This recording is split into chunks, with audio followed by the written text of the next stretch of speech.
I rode the Lexus Hoverboard at a Skatepark in Spain. Androidtv review. It works, but it's not great. It's also just a prop for a commercial. Of the many technologies predicted by the 1989 classic Back to the Future Part 2, perhaps none has stirred our collective imagination more than the metal hoverboard, breathlessly ridden by Marty McFly through the streets of 2015 Hill Valley. The combination of an important part of American pop culture, the humble skateboard, with not quite plausible futurism made for a powerful combination, and people have been trying to replicate it ever since.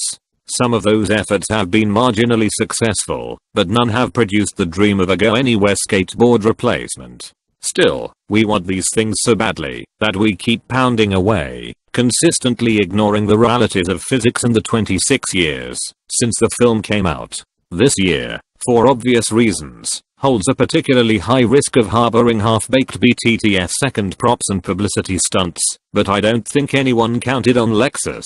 Yes, that Lexus, Toyota's luxury car brand, butting into the conversation. Yet, here we are. Last month I spent my Independence Day weekend in Cubells, Spain, a town about an hour away from Barcelona, invited by Lexus to try out the hoverboard that it had been teasing in video spots since June. As with any hoverboard claim, I was skeptical going in. We knew that Lexus built an entire skatepark for it, but it wasn't completely clear how it worked, if at all, and why they were going to all the trouble in the first place.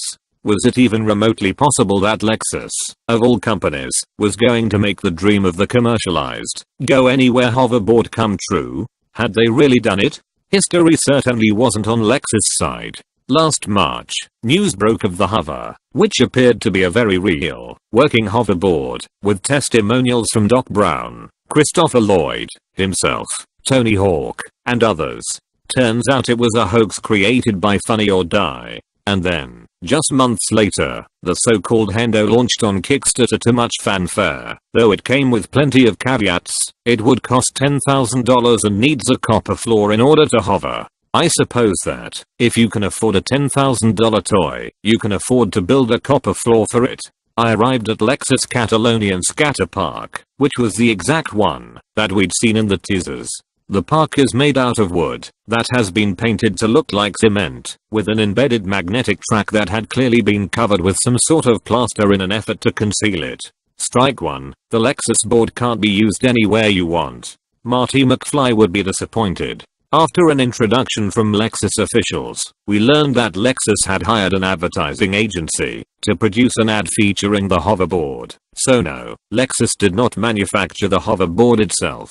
Strike 2. And yes, the board was a publicity play. Strike 3. Lexus advertising agency got in touch with a group of scientists in Hamburg, Germany who had been working on maglev technology and had them shift focus onto creating a hoverboard. After months of prototyping and refinement, the hoverboard you see in the commercial was born. Liquid nitrogen-cooled superconductors and magnets. Unlike the Hendo, which utilizes electromagnets in combination with the copper floor, the Lexus hoverboard works with liquid nitrogen-cooled superconductors and magnets. Here's the breakdown. The hoverboard is packed with ceramic tiles. The superconductors, composed of yttrium, barium, copper, and oxygen, which are cooled down to around -180 degrees Celsius using liquid nitrogen. In order to achieve levitation, the board must be resting on a set of magnets, that is the track, and planks of wood are placed under the board to determine its levitation height. The more wood placed, the higher it'll hover, with a maximum of 4 centimeters. Once the board reaches a critical temperature, the superconductors interact with the magnets in such a way that they get trapped within the magnetic field, known as flux pinning in the science world, and you've got yourself a hoverboard of sorts. After the introduction, one of the scientists who worked on the project brought out a just-cooled hoverboard and placed it on the track. What I saw next stunned me. I almost couldn't believe what I was looking at. 20 feet in front of me was a hoverboard that was being pushed back and forth along a track that ran through water. The board glided effortless with zero friction. They'd done it. They built a working hoverboard. What was it like to ride, though? After this quick demonstration, I was directed to a platform where I could get a better look at the board up close. There it was, floating just an inch or two off the ground in silence, spewing nitrogen gas out the sides. Dozens of cameras fired off in the media pool as the scientist ran his hand under the hoverboard and pushed it back and forth. It was finally time to ride. See more, the Lexus Hoverboard in detailed photos. One thing to note about the hoverboard is that it only stays charged, that is, it hovers for 20 minutes, give or take, depending on ambient temperature and the weight of the rider.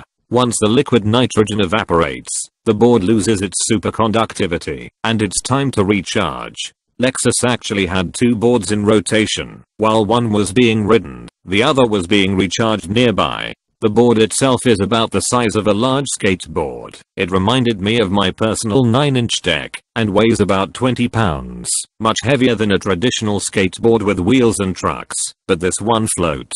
I placed my right foot on the board. I'm goofy-footed, which means my right foot is the one in front, and immediately noticed something important. It was very wobbly from side to side. It almost felt like I was trying to balance on a tightrope.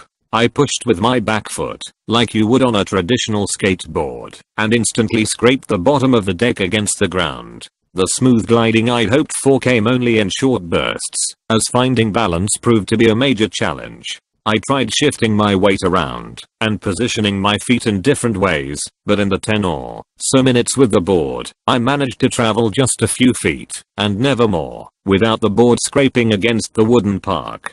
My longest glide came when I placed my right foot on directly over the center of the board and left my left foot off the board. While it was fun, it certainly wasn't the hoverboarding experience depicted in Back to the Future. And this future doesn't even exist, really, considering that the board is just a promotional tool for Lexus cars. Even if you can get past the limitations, hope you've got a liquid nitrogen tank handy. It doesn't really matter, since Lexus won't sell you one of these things. What we got is movie magic. Well, ad magic, in this case. And I got to experience that magic in person. So the seemingly unattainable dream of the real hoverboard, the one that will finally make me put away my skateboard, put on my self-lacing Air Mags, and never look back, is as alive as it ever was. Let's go, Maple. You've only got about 5 months to make this thing happen. Thank you for watching. If you enjoy this video review Androidtv, please share, like, comment and subscribe.